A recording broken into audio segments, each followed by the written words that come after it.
Craig, thank you for your time. It's a pleasure. Nice to see you again. Absolutely. Very nice to see you again. Different environment, you know. We used to do the phone thing all the time. Let's talk about Tito. And let's talk about what Tito brings to the finance ministry. And also, I think, what Tito brings with a government position.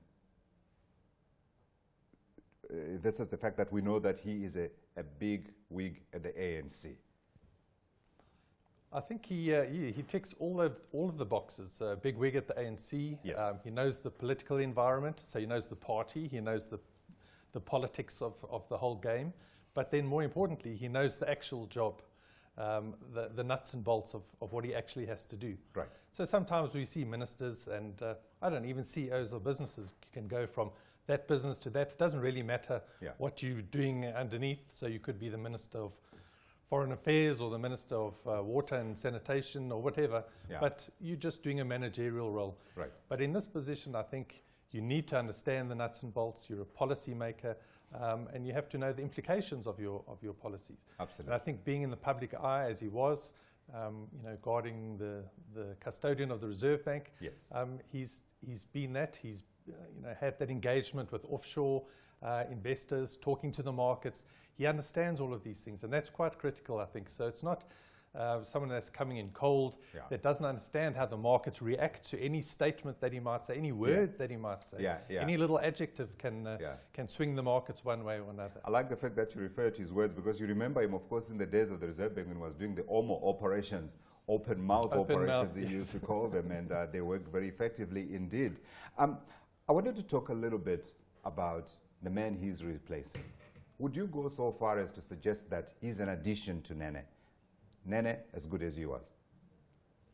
You know, well, I think we have to understand also that the Treasury itself it's a body. The head, the finance minister, is. I don't want to degrade their position to just a spokesperson. Right, but he's a political head. They are the mouth of that. But there's a huge engine of and I can say competent people in our Treasury at the moment.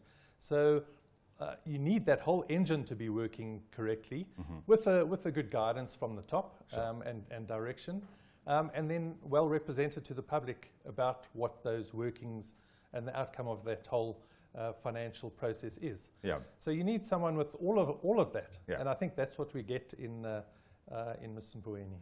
We have had some rumblings from the rating agencies post his appointment, suggesting welcome to his appointment. From your perspective, does he help the case for ensuring that we don't get downgraded by Moody's today, or that when S&P comes in on November 23, it might also potentially be a positive decision? Yes, I think his appointment is a big positive. Well, for the economy, for the Treasury, and for the outcome of the rating. I think there's lots of other structural underlying issues that impact on our ratings just generally. Things like our low growth environment that we seem to be quite mired in and look to be in a low growth environment for the next couple of years. I think around the budget, just the fiscus, where we're going with our budget deficit. Those things, you know, we don't fix those overnight. True. But at least if you've got someone that the market views as competent and can lead that direction, lead the process, I think that's a positive. And I think that's what they're taking heart from at the moment. So despite the fact that we have those, you know, this budget that's coming up could probably look quite poor on the short-term outlook. Right. Certainly worse than we were in February.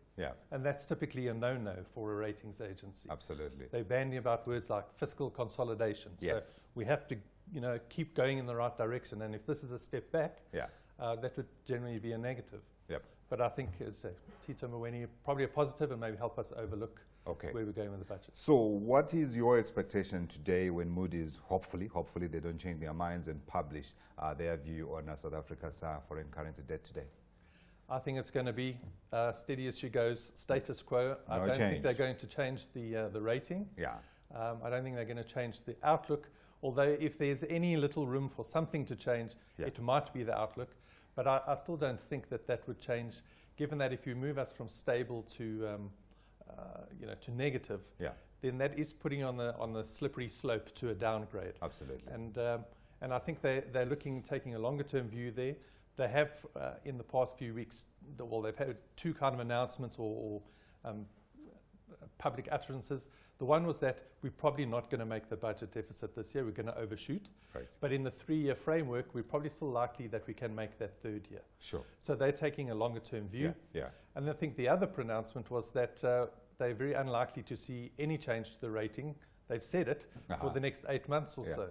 So I think given all of that, it's probably steady as she goes for now. We need a disaster to be able to get a downgrade, which we don't expect in the coming months. What about that medium policy budget statement that's coming up?